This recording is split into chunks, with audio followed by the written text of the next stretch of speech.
దివ్యవాణి ప్రేక్షకులందరికీ దివ్యవాక్కు అనే కార్యక్రమం తరపున శుభములు తెలియజేసుకుంటున్నాను. ఈరోజు మన ధ్యానాంశం ఉపవాసం.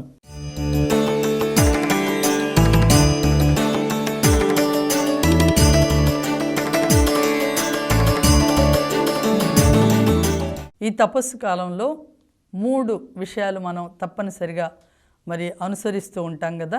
ప్రార్థన, ఉపవాసం, దాన ధర్మాలు. అయితే ఈరోజు మన ప్రార్థనాంశం ఉపవాసం.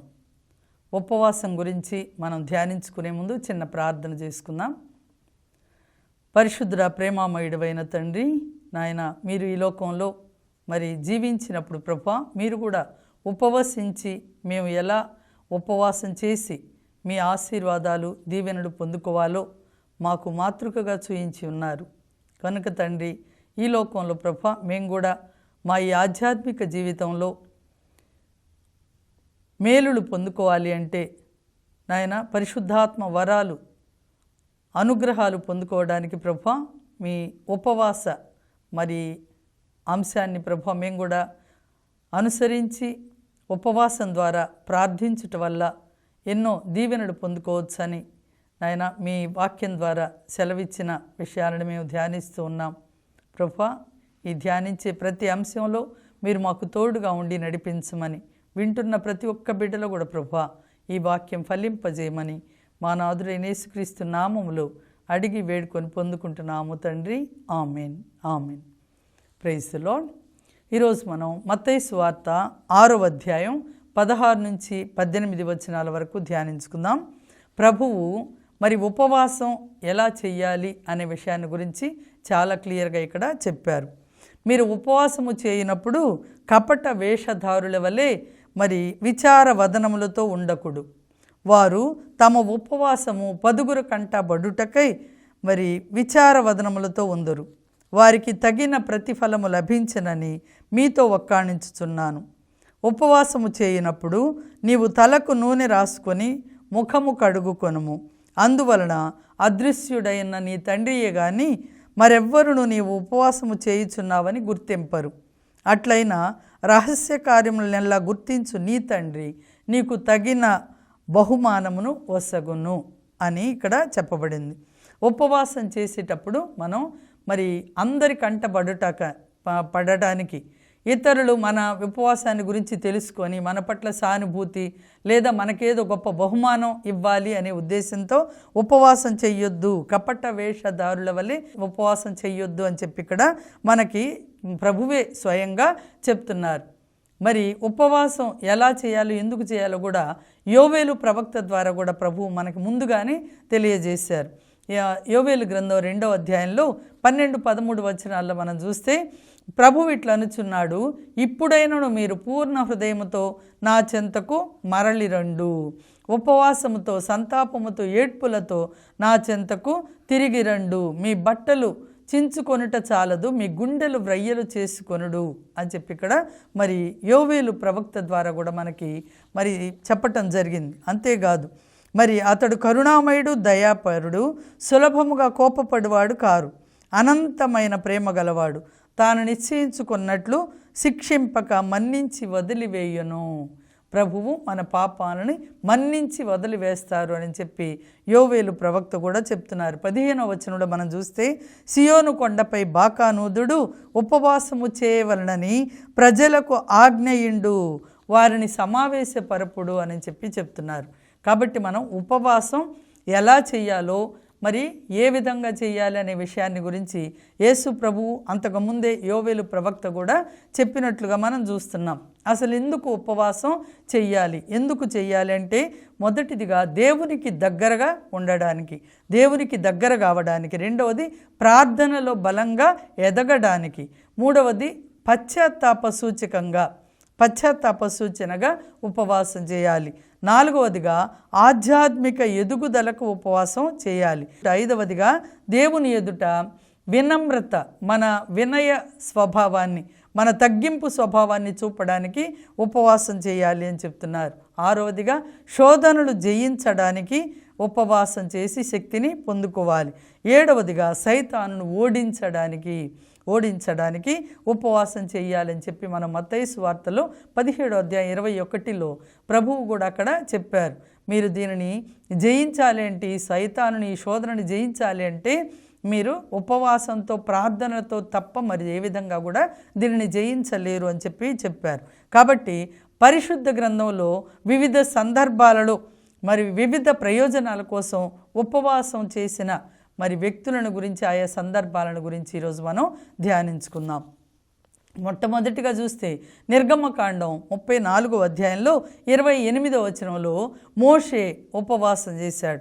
40 రాత్రులు 40 పగళ్ళు సీనాయి కొండ మీదకి వెళ్ళి ప్రభువు రమ్మని చెప్పి కొండ మీదకి పిలిచినప్పుడు 40 రాత్రులు 40 పగళ్ళు కూడా ఏమి నిద్రాహారాలన్నీ మానుకొని ప్రభువు సన్నిధిలో గడిపి ప్రార్థన చేసినప్పుడు, ప్రభువుతోనే గడిపినప్పుడు మరి ఆ మోషే ద్వారా ధర్మశాస్త్రం ఇవ్వబడినట్లుగా మనం చూస్తాం.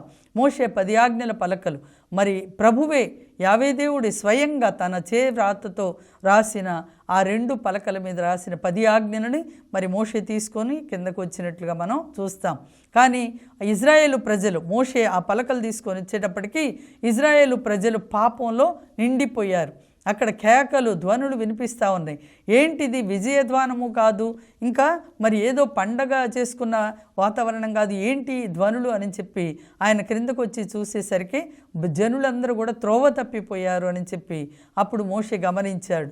అక్కడ ఒక ఆవు దూడను తయారు చేసుకొని మరి ఆ దేవునికి వ్యతిరేకంగా ఈ దూడే మమ్మల్ని మరి ఆ ఐగుప్తు నుంచి నడిపించుకొని వచ్చిందని చెప్పి వాళ్ళు కోలాహలంగా చేసుకుంటూ ఉన్నప్పుడు మోషే కోపంతో ఆ పలకలు కింద విసిరి కొట్టాడు. ఇంతగా నేను మరి 40 రాత్రులు పగలు ఈ ప్రజల కోసం ఇంత కష్టపడి మరి ఉపవాసంతో ప్రార్థనలతో దేవుని సన్నిధిలో గడిపితే వీళ్ళు చేసినది ఇదేనా అని చెప్పి కోపంతో మరి పగలగొట్టినట్లుగా మనం చూస్తాం.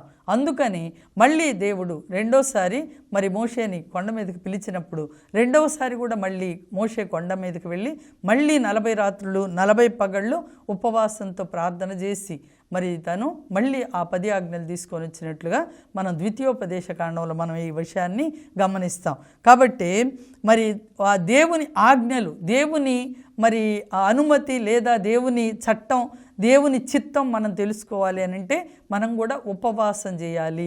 ఉపవాసంతో ప్రార్థనతో ప్రభు సన్నిధిలో గడిపినప్పుడు మనం దేవుని ఆ అనుభూతిని పొందుకోగలం అనేది దీనిని బట్టి మనకి అర్థమవుతుంది. అలాగే ఇంకొక వ్యక్తిని చూస్తాం, ఏలియా ప్రవక్త కూడా మరి మొదటి రాజుల గ్రంథం 19వ అధ్యాయంలో 8వ వచనంలో మరి 40 రాత్రులు 40 రోజులు నువ్వు ప్రయాణం చేసి వెళ్ళాలి, కాబట్టి ఇదిగో ఈ ఆహారం తిను అని చెప్పి దేవదూత ద్వారా ఆహారం పంపబడినప్పుడు ఆయన తిని ఆ ఆహార బలంతో మరి ఏలియా ప్రవక్త ఏం చేశాడంట, 40 రోజులు ప్రయాణించి దేవుని కొండ అయిన హోరేబు చేరుకున్నాడు అని చెప్పబడింది. కాబట్టి దేవుని ఆత్మశక్తితో మనం నింపబడాలి, ఆయన శక్తితో నడిపింపబడాలి అని అంటే మరి ఉపవాసం చేసి ప్రార్థన చేసినప్పుడు మాత్రమే దేవుని శక్తిని మనం పొందుకుంటాము అనేది గుర్తుపెట్టుకోవాలి. అలాగే 3వ వ్యక్తి దావీదు కూడా మరి 2 సమూయేలు గ్రంథం 12వ అధ్యాయం 16వ వచనంలో మరి ఆయన బత్షెబాతో పాపం చేసిన తర్వాత ఆమె గర్భం ధరించి బిడ్డని కనినప్పుడు ఆ బిడ్డ మరి పుట్టినప్పటి నుంచి కూడా అస్వస్థతతో అనారోగ్యంతో బాధపడుతూ ఉన్నప్పుడు దావీదు కూడా ఉపవాసం చేసి ప్రార్థన చేశాడు. శిశువు అనారోగ్యంగా ఉన్నప్పుడు దావీదు ఉపవాసం చేసి దేవుని ప్రార్థించను చెప్పాడు. పాపంలో పుట్టిన బిడ్డ కదా, దేవుని చిత్తం కాదు. ఎంత ఉపవాసం చేసినా ప్రార్థన చేసినా కూడా మరి దేవుడు మాత్రం అక్కడ ఆయన మొర ఆలకించినట్లుగా మనం చూడం. ఆ బిడ్డ చనిపోయాడు. అయినప్పటికీ కూడా దేవుని చిత్తాన్ని ఆయన నెరవేర్చడానికి సిద్ధపడ్డాడు. అందుకే దేవుడు దావీదుని నా హృదయానుసారుడు అని చెప్తాడు. దేవుని హృదయ మరి ఆ స్పందన ఏంటో దాని ప్రకారం నడుచుకోవడానికి దావీదు ప్రయత్నం చేస్తున్నాడు. ఎప్పుడు కూడా దేవుని సన్నిధిలో ప్రార్థనలతో, స్తుతి గీతాలతో, ఎప్పుడు కీర్తనలతో ప్రభువుని స్తుతిస్తూ ఆరాధిస్తూ మరి ఆయన సన్నిధిలో గడిపినట్లుగా మనం చూస్తాం. మరి ఇక్కడ మనం ఈ 40 రోజుల ఉపవాస దినాలలో మనం కూడా ప్రార్థనలతో, ఉపవాసాలతో దేవుని సన్నిధిలో గడపాలి కదా. అలాగే దాన ధర్మాలు కూడా చెయ్యాలి. మరి ఒట్టి ప్రార్థనే సరిపోదు, కేవలం ఉపవాసమే సరిపోదు. మనలో ఉపవాసం చాలామంది చేస్తుంటారు రకరకాలుగా. దానిని గురించి తర్వాత మళ్ళీ మనం ధ్యానిస్తాం. ఇంకా తర్వాత 4వ వ్యక్తి ఎస్తేరు కూడా ఉపవాసం చేసింది. దేనికోసం? తన సొంత ప్రయోజనం కోసం కాదు. ఆమె చక్కగా రాజభవనంలో ఉన్నది, అన్నీ కోరుకున్నవన్నీ కూడా తనకి అనుభవించగలదు. అయినప్పటికీ కేవలం తన సుఖాన్ని చూసుకొని తన జాతిని మర్చిపోలేదు ఇక్కడ. అందుకే ఎస్తేరు గ్రంథం 4వ అధ్యాయం 16వ వచనంలో మనం చూస్తాం, యూదుల రక్షణ కోసం ఎస్తేరు ప్రజలతో కలిసి ఉపవాసం చేసింది కదా. ప్రజలకి చెప్పమని చెప్పింది, మీరు కూడా అందరూ నాకు సపోర్ట్గా, నేను కూడా 3 రోజులు ఉపవాసం చేసి ప్రార్థన చేస్తాను, మీరు కూడా మీ అందరూ, మన ప్రజలందరూ కూడా ఈ 3 దినాల పాటు ఉపవాసం ఉండి ప్రార్థన చేయండి. ఆ తర్వాత నేను రాజుగారి సన్నిధికి వెళ్తాను. ఆయన మనస్సు కరిగి మరి యూదులని చంపమని ఇచ్చిన చట్టం ఆయన రద్దు చేయడానికి, మరి ఒక మళ్ళీ ఆజ్ఞ జారీ చేయడానికి దానికి గాను నేను ఉపవాసం చేద్దామని చెప్పి ఉపవాసాన్ని ప్రకటించినట్లుగా తాను కూడా స్వయంగా ఉపవాసం ఉన్నట్లుగా మనం చూస్తాం. చూడండి, యూదుల రక్షణ కోసం ఎస్తేరు ఉపవాసం చేసింది. మీరు కూడా నా కోసం ఉపవాసం చేయండి, 3 రోజుల పాటు చేయమని చెప్పినట్లుగా మనం చూస్తున్నాం.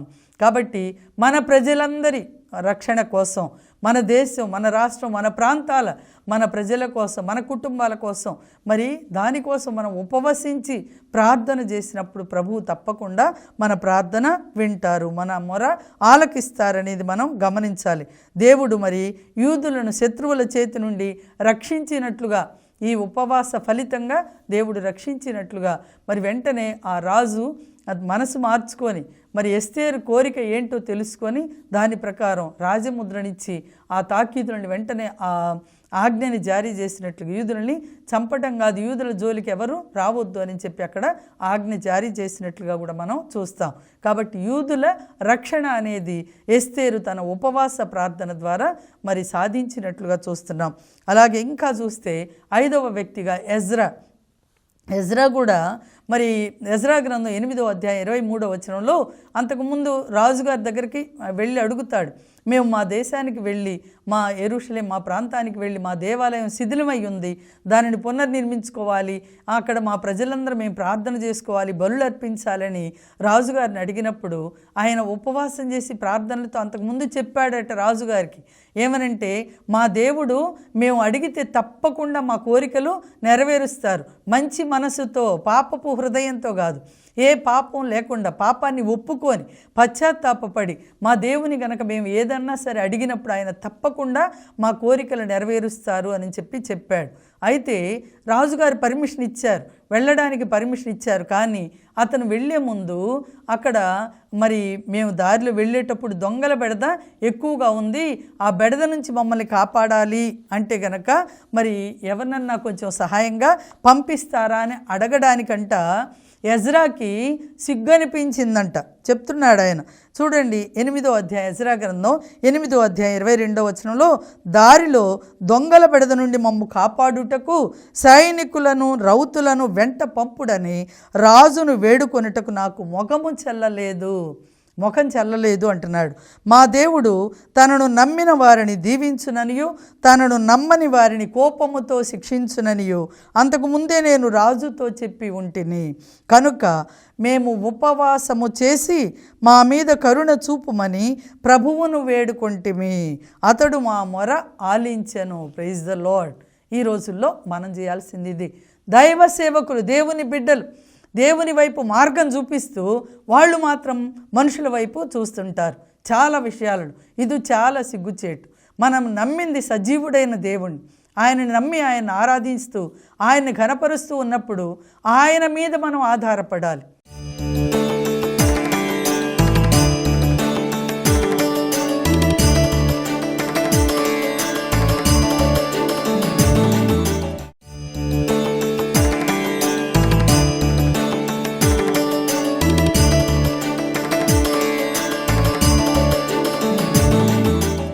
మా ప్రాంతంలో, పొన్నూరు ప్రాంతంలో జాక్ బ్రదర్ గారు ఉన్నారు. ఆ జాక్ బ్రదర్ గారు ఎప్పుడు ఎవరిని మాకు ఇది కావాలి, మాకు ఇది ఇవ్వండి అనే మాట ఆయన నోటి వెంట రాలేదు. మాతో కూడా చాలా పరిచయంగా ఉంటారు. అయితే ఒకరోజు మేము ఆశ్రమం చూడటానికి వెళ్ళినప్పుడు ఆయన చర్చిలో అందరూ ఆ అనాథ బిడ్డలు అందరూ కూడా కొంచెం బాగున్న వాళ్ళు అందరూ కూర్చొని ప్రార్థన చేస్తూ ఉంటారు. అప్పుడు బ్రదర్ గారు కూడా చర్చి ముందే కూర్చొని ప్రేయర్లో ఉన్నారు.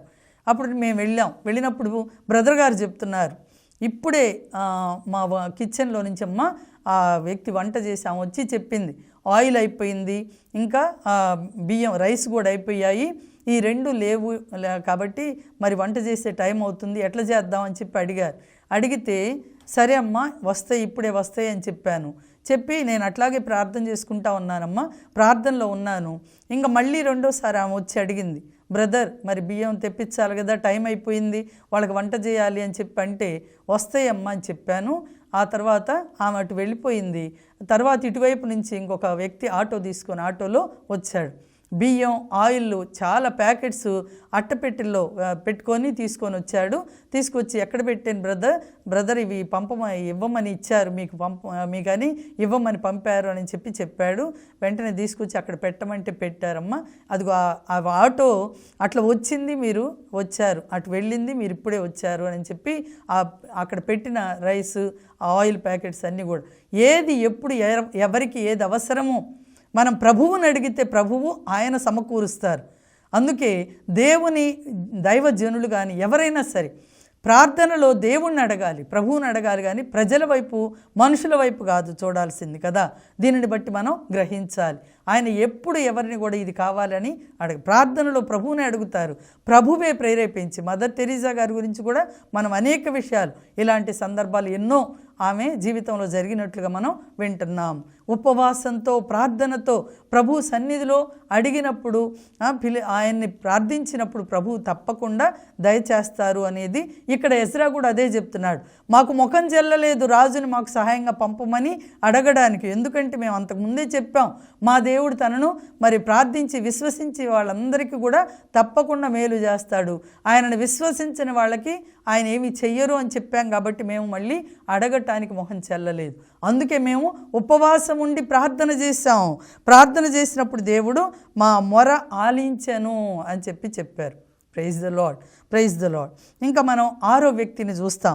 ఇక్కడ దానియేలు అనే వ్యక్తి కూడా మనం 9వ అధ్యాయం 3వ వచనంలో దానియేలు పశ్చాత్తాపంతో ఉపవాసం చేసి దేవుని ప్రార్థించాడు. నేను ప్రభువునకు భక్తితో ప్రార్థన చేయొచ్చు అతనికి మనవి చేసుకొని ఉపవాసం ఉండి గోనె దాల్చి బూడిదలో కూర్చుంటిని. ఎవరి కోసం? దానియేలుకి చక్కగా మంచి పదవి ఇచ్చారు. అక్కడ బాబిలోనియా దేశంలో మంచి అధికారంలో ఉన్నాడు. అయినప్పటికీ కూడా ఆయన ఉపవాసం చేసి ప్రార్థన చేసింది ఎవరి కోసం? తన ప్రజల కోసం. తన ప్రజలు బానిసత్వంలో ఉన్నారు, మా దేవాలయం పాడుపడిపోయి ఉంది, అక్కడ వెళ్ళి మేము మా దేవునికి ఆరాధన చేసుకోవాలి, మేము ఇట్లా ప్రవాసంలో ఎన్ని సంవత్సరాలు ఎన్ని రోజులు ఉంటాం కదా, మా ప్రజల పాపాలు క్షమించమని అడుగుతూ ప్రార్థన చేసినట్లుగా ఆ 9వ అధ్యాయంలో మనం చూస్తాం. కాబట్టి మనం కూడా వాళ్ళట్లా వీళ్ళిట్లా అని చెడు గురించి పదే పదే చెప్పుకునే కంటే దానికోసం మనం కూడా ఉపవాసం ఉండి ప్రార్థన చేసినప్పుడు ప్రతి పరిస్థితిని మార్చగల దేవుడు మన దేవుడు. ఇవన్నీ కూడా మనకు ఒక మరి రుజువులుగా ఆధారాలుగా మన ముందు పెట్టారు ప్రభు. కాబట్టి ఉపవాసంతో మనం ప్రార్థన చేసినప్పుడు ప్రభు ఆలకిస్తారు. ఇంకా 7వ అంశంగా మన ప్రభువు యేసు ప్రభువే తాను స్వయంగా 40 రాత్రులు 40 పగళ్ళు మరి ఎడారికి వెళ్ళి ఉపవాసం ఉండి ప్రార్థన చేసినట్లుగా చూస్తాం. ప్రార్థన చేసి అయిపోగానే సైతాను వచ్చి శోధించింది. 3 శోధనలు వచ్చాయి కదా. 3 శోధనలే కదా, ఆయన జీవితకాలం అంతా శోధనలే. అయినప్పటికీ ప్రధానంగా ఆయన ప్రార్థన అయిపోగానే మరి సైతానుచే శోధించబడినట్లుగా మనం ఇక్కడ చూస్తాం. సైతాను శోధనను జయించాలి అంటే ఉపవాసం ప్రార్థన మనకి ఎంతో అవసరం అనేది ప్రభువు చేసిన ఉపవాసం ద్వారా మనం ఆ శోధనలను జయించడం ద్వారా మనం తెలుసుకోవాలి. మనం కూడా ఉపవాసం ఉండి ప్రార్థన చేసినప్పుడు ఏ శోధననైనా జయించగలము అనేది మత్తయి సువార్త 4వ అధ్యాయం 3వ వచనం నుంచి 11 వచనాల వరకు మనం చూస్తాం. సరే, అలాగే 8వదిగా ప్రారంభ క్రైస్తవ సంఘంలో కూడా ఉపవాసం ఉండి ప్రార్థన చేశారంట. అపోస్తుల కార్యాలు 14వ అధ్యాయం 23వ వచనంలో అపోస్తులు ఉపవాసము చేసి దేవుని మార్గదర్శకత్వం కోరారు. ప్రతి సంఘములో పెద్దలను నియమించి ప్రార్థనతో ఉపవాసముతో వారిని ప్రభువుకి అప్పగించిరి. పౌలు బర్నబాలను వారు ఎన్నుకొని సేవకు పంపినట్లుగా ఉపవాసం ఉండి ప్రార్థన చేసి తర్వాతనే మరి ఆ సేవకి ఎవరిని పంపాలి అని చెప్పి వాళ్ళు ప్రభువు సలహా అడిగికొని ప్రభువు చిత్త ప్రకారమే సేవకులను ఎన్నుకొని పంపినట్లుగా మనం ఇక్కడ చూస్తాం. కాబట్టి దేవుని పని కోసం కూడా మనం ముందుగా ప్రార్థన చేసినప్పుడు ఉపవాసం ఉండి ప్రార్థిస్తే దేవుడు తప్పకుండా ప్రార్థన ఆలకిస్తారు. ఇంకా 9వ వ్యక్తిగా సౌలు కూడా ఉపవాసం ఉండి ప్రార్థన చేశాడు. అంతకుముందు సౌలు మరి పౌలుగా మారకముందు సౌలు చాలా మరి క్రైస్తవుల్ని యేసు ప్రభు నమ్మిన వాళ్ళని ఎన్నో ఇబ్బందులు పాలు చేస్తూ వచ్చాడు. అయినా మరి ఎప్పుడైతే దేవుడు ఆయనని దర్శించాడో, ఎప్పుడైతే ఆ వెలుగు ఆయన చూశారో, దేవుని స్వరం విన్నారో, అపోస్తుల కార్యాలు 9వ అధ్యాయంలో మరి 9 నుండి వచనాలు 9వ వచనంలో మనం చూస్తాం. సౌలు 3 రోజుల వరకు మరి అన్నపానీయములు ఏమీయో ముట్టలేదు. తర్వాత అననీయ దగ్గరికి వెళ్ళటం, మరి అక్కడ మరి అననీయ ద్వారా ఆయనకి చూపు కలగటం, తర్వాత దేవుని సందేశాన్ని తెలుసుకొని తన సాక్ష్యాన్ని ఇంకా మరి అందరికీ ప్రకటించటం జరిగింది. పరిచర్యకు వెళ్ళడం జరిగింది. కాబట్టి దేవుని సేవ చేయాలి అనుకున్న వారు మరీ ముఖ్యంగా ఉపవాసం ఉండి ప్రార్థన. ఉపవాసం అంటే మన వాళ్ళు రకరకాల ఉపవాసాలు ఉంటారు. నేను ఒకసారి ఒక వ్యక్తిని అడిగాను, ప్రార్థనకు వెళ్తున్నాము, ఈరోజు రాత్రి ఉపవాస ప్రార్థన అండి అని అన్నది. అంటే ఎట్లమ్మా, ఏం చేస్తారు?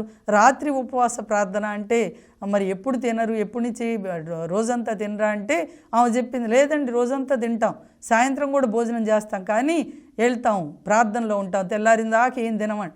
తెల్లారిందాక ఎవరైనా తినరు, నిద్రపోయేవాళ్ళు కూడా తినరు కదా, అదొక ఉపవాసం కాదు కదా. ప్రార్థనకి వెళ్తున్నావు మంచిది, ఉపవాస ప్రార్థన. కొందరు ఉదయం తింటాం, మధ్యాహ్నం తింటారు, సాయంత్రం కూడా ఏదో లైట్గా, అది రకరకాలు. మనం సమర్పించుకున్న దానిని బట్టి, మనం నిర్ణయించుకున్న దానిని బట్టి ఉపవాసం చేయొచ్చు. మనం మామూలుగా అనుకుంటాం ఉదయం పూట ఏమి తినొద్దు, మధ్యాహ్నం ఒక్క భోజనం చేసి ఇంకా రాత్రికి ఏదన్నా జ్యూస్ వరకు అట్లా. లేదంటే కొంతమంది దేవుని సేవ కోసం అర్పణ అంకితం చేసుకున్న వాళ్ళు, మరి చాలామంది దైవ సేవకులు చెప్తుంటే వింటుంటాం, 40 రోజుల పాటు ఏమి అంటే ఘనాహారం ఏది తినకుండా లిక్విడ్స్ మాత్రమే, పాలు కానీ టీ కానీ జ్యూస్ కానీ ఇంతవరకే లిక్విడ్స్తో మాత్రమే 40 రోజులు ఉపవాసం ఉన్న వాళ్ళని కూడా మనం గమనిస్తాం. అప్పుడు వాళ్ళు అభిషేకం పొందుకున్నారు. శారీరకంగా కొన్ని రకాలుగా సిక్కైనా కూడా, బలహీనపడినా కూడా ఆధ్యాత్మికంగా మాత్రం దేవుని వరాలతో మరి ఆత్మ ఫలాలతో నింపబడుతూ ఉంటారు. వాళ్ళే సేవలో పరిచర్యలో ఇంకా బలంగా మరి దేవుని పని చేయగలుగుతున్నారు. ఉపవాస ప్రార్థన లేకుండా, ఉపవాసం లేకుండా, ప్రార్థన చేయకుండా ఏది కూడా మనం మరి ఆధ్యాత్మిక దీవెనలు ఏది కూడా మనం పొందలేము. ఆధ్యాత్మికంగానే కాదు, భౌతికంగా కూడా దేనినైనా సరే మనం దేవుని దగ్గర నుండి పొందాలి అంటే ఉపవాసం చేసి ప్రార్థన చేసినప్పుడు దేవుడు తప్పకుండా ఆలకిస్తారు. మరి ప్రభువు ఇష్టపడే ఉపవాసం ఒకటి ఉంది. మన ఇష్టానుసారం ఉపవాసం చేయటమే కాదు, దేవుడు ఇష్టపడే ఉపవాసం ఏంటో మనం ఈరోజు చూద్దాం. యెషయా గ్రంథంలో 58వ అధ్యాయంలో మరి ప్రభువు ఇష్టపడే ఉపవాసం ఇది అని చెప్పి చెప్తున్నారు. యెషయా గ్రంథం 58వ అధ్యాయం 6 నుంచి వచనాలు. నేను ఇష్టపడు ఉపవాసం ఇది, మీరు అన్యాయపు బంధములను విప్పుడు, అన్యాయపు బంధాలను విప్పండి, ఇతరుల మెడ మీదకి ఎత్తిన కాడిని తొలగింపుడు చెప్తున్నారు. మీరు పీడితులను విడిపింపుడు, వారిని ఎట్టి బాధలకును గురి చేయకుడు, మీ భోజనమును ఆకలి కొనిన వారికి వడ్డింపుడు, ఇల్లు వాకిలి లేని వారికి ఆశ్రయమిండు, బట్టలు లేని వారికి దుస్తులిండు, మీ బంధువులకు సహాయము నిరాకరింపకుడు. అప్పుడు నా కృప ప్రాతకాల సూర్యుని వలె మీపై ప్రకాశించును. అప్పుడు ఎప్పుడంట మరి అన్యాయపు బంధాలు విప్పాలి, ఇతరుల మీద అన్యాయంగా అక్రమంగా. అందుకే నాలుకతో ఉపవాసం ఉండాలి, కళ్ళతో ఉపవాసం ఉండాలి, చెవులతో ఉపవాసం ఉండాలి, మన మనస్సుతో కూడా ఉపవాసం ఉండాలి అని ప్రభువు కోరుకుంటున్నారు. కళ్ళతో ఏం ఉపవాసం? యోబు అంటాడు కదా, యోబు గ్రంథం 31వ అధ్యాయం 1వ వచనంలో, నేను కామదృష్టితో ఏ స్త్రీని పరికించకూడదని నా నయనములతో నిబంధన చేసుకున్నాను అని చెప్తున్నాడు. నా కళ్ళతో నేను నిబంధన చేసుకున్నాను. అందుకే ప్రభువు మత్తయి సువార్త 5వ అధ్యాయం 27, 28 వచనాల్లో కూడా చెప్తున్నారు, వ్యభిచరించరాదని నేను మీకు ఆజ్ఞ ఇచ్చాను కదా. నేను ఇప్పుడు మీతో చెప్పింది ఏంటి అంటే, కామేచ్ఛతో పరస్త్రీని పరికించు ప్రతివాడు మనసులో వ్యభిచరించినట్లే అన్నారు కదా. నీ కన్ను గనక నీకు పాప కారణమైతే దానిని పెరికి పారవే. నీ దేహమంతా నరకం పాలయ్యే కంటే ఒక్క కన్ని కోల్పోవటం మేలు కదా. చెయ్యి నీకు పాప కారణమైతే దాన్ని నరికి పారే అని చెప్తున్నారు. నీ దేహమంతా నరకం పాలయ్యే కంటే ఆ చెయ్యి లేకుండా నువ్వు పరలోక రాజ్యంలోకి వెళ్ళడం మంచిది కదా అని. కాబట్టి ఏది మనకు పాప కారణంగా ఉందో దానిని ముందు తొలగించుకొని ఉపవాసం చేయాలి. ఇంకా మనం పాపంలోనే ఉంటూ ఉపవాసం చేస్తే దేవుడు మెచ్చరు, ఇష్టపడరు. అందుకే ఇక్కడ సిరా గ్రంథంలో, సిరాపుత్రుడైన యేసు జ్ఞాన గ్రంథంలో 34వ అధ్యాయం 28వ వచనంలో ప్రభు చెప్తున్నారు, ఎవడైనను తన పాపములకు పరిహారముగా ఉపవాసం ఉండి మరలా అదే పాపము చేసినచో వాని ఉపవాసానికి ఫలితం ఏమైనా కలదా? వాని ప్రార్థన ఎవరాలకిస్తారు అని చెప్తున్నారు. మనం పాపంలోనే ఉండి ఉపవాసం చేసి అవి కావాలి ఇవి కావాలంటే కుదరదు. మొదటిగా మన పాపాలని మనం క్లియర్ చేసుకోవాలి. పశ్చాత్తాపపడి ప్రార్థన చేసినప్పుడు ప్రభువు మన ప్రార్థన ఆలకిస్తారు. అందుకే చెప్పారు, అన్యాయపు బంధాలను విప్పండి, ఇతరుల మెడ మీదకి ఎత్తిన కాడి తొలగింది. ఇతరుల అన్యాయంగా అనవసరంగా ఇతరులని దూషించటం, హింసించటం, బాధ పెట్టడం చేయకూడదు. ఇవి తీసేయండి. ముందు పీడితులను విడిపింపుడు, ఇతరులను పీడించొద్దు అని చెప్తున్నారు. భోజనాన్ని ఆకలి కొన్ని వాళ్ళకి పెట్టండి. మనం ఉపవాసం ఉండి మన లాభాలు మనం చూసుకోవటం కాదు, ఉపవాసం ఉన్న భోజనాన్ని పేదలకి, భోజనం లేని వారికి పెట్టండి, ఆకలి కొన్న వాళ్ళకి పెట్టండి. ఇల్లు వాకిలి లేని వారికి ఆశ్రయం ఇండు అంటున్నారు. బట్టలు లేని వారికి దుస్తులేండి. మీ బంధువులకు సహాయం నిరాకరించొద్దు. అప్పుడు దేవుని కృప మన మీద ప్రాతకాల సూర్యుని వలె మన మీద ప్రకాశిస్తుంది. మీ గాయములు త్వరగా మానును, మీ పుణ్యము మీకు ముందుగా నడుచును, నా సాన్నిధ్యము మీ వెనువెంట వచ్చును అని చెప్తున్నారు. మీరు ప్రార్థిస్తే అప్పుడు నేను మీ వేడుకోలు ఆలిస్తాను, మీరు మొరపెట్టినప్పుడు నేను మీకు ప్రత్యుత్తరం ఇస్తాను. ఇతరులను పీడింపకుడు, అవమానింపకుడు అని చెప్తున్నారు. కాబట్టి మనం కళ్ళతో ఉపవాసం ఉండాలి. నాలుకతో అంటే తినకుండానే కాదు, నాలుకతో మాటలు, ఇతరులని చెడు మాటలు మాట్లాడకుండా, ఇతరులను హింసించే దూషించే మాటలు మనం మాట్లాడకుండా నాలుకతో పెదవులతో ఉపవాసం ఉండాలి. తర్వాత చెవులతో కూడా ఏదంటే అది వినకూడదు. దురద చెవులు గలవాడుగా ఉండరాదు అని చెప్తున్నారు. ఆదికాండంలో హేవ మరి ఆ పాపం చేసింది మొదటగా కళ్ళతో చూసి చెవులతో విని నిజమా అని చెప్పి సైతాను చెప్పిన మాటని విన్నట్లుగా చూస్తున్నాం. చెవులతో ఉపవాసం ఉండాలి కదా. మన ఉపవాసం ఏ విధంగా ఉంటున్నామని 10 మందికి చెప్పుకుంటే ఫలితం ఏమి ఉండదు. కాబట్టి మన ఉపవాసం దేవుడు మెచ్చే విధంగా, మత్తయి సువార్త 6వ అధ్యాయంలో చెప్పినట్లుగా దేవుడు మెచ్చే విధంగా మన ఉపవాసం ఉండాలి కదా. ఉపవాసం చేయవలసిన విధానాన్ని గురించి చెప్పారు కదా. ఇతరుల మెప్పు కోసం కాదు మీరు ఉపవాసం చేయాల్సింది. కాబట్టి మరి కుంగిపోవద్దు, లేకపోతే తలకి నూనె పెట్టుకోండి, అందరి కంట పడటానికి కాదు మీరు ఉపవాసం చేసేది. మరి దేవుడు మెచ్చే విధంగా ఉపవాసం ఉండండి అని చెప్పారు కదా. కపట వేషధారుల వలె ఉండకూడదు అని. కాబట్టి మన ఉపవాసాన్ని మనం సిన్సియర్గా దేవుడు మెచ్చే విధంగా మనం మరి ఏ విధంగా సమర్పించుకొని ఉపవాసం చేయాలని అనుకుంటామో ఆ విధంగా మన తీసుకున్న నిర్ణయం ప్రకారం కొన్నిసార్లు 3 రోజుల పాటు ఒట్టి మంచినీళ్లతోనే ఉపవాసం. దేవుడు తప్పకుండా ప్రభు చెప్పారు కదా, మానవుడు కేవలం రొట్టె వలన మాత్రమే జీవింపడు, దేవుని నోటి నుండి వచ్చు ప్రతి వాక్కు వలన జీవిస్తారు అని. తప్పకుండా ఆయన వాక్కు మనల్ని పోషిస్తూ ఉంటుంది. కాబట్టి మన మీద మనం ఆధారపడకుండా దేవుని మీద ఆధారపడి ఉపవాసంతో చేసిన ప్రార్థన బలమైనది, ఘనమైనది, చాలా శక్తివంతమైనది అనేది మనం గ్రహించాలి. వీరందరి ఉపవాసం ద్వారా ఏమేమి పొందుకున్నారో మనం చూసాం. కాబట్టి మనం కూడా అలాంటి దీవెనలు పొందుకోవాలంటే తగిన రీతిలో సమయంలో ఉపవాసం ఉండి ప్రార్థన చేసుకుందాం. ప్రార్థనని ప్రభు దీవించి ఈ సందేశాన్ని ఫలింపజేయుదురుగాక. ఆమేన్. ఆమేన్.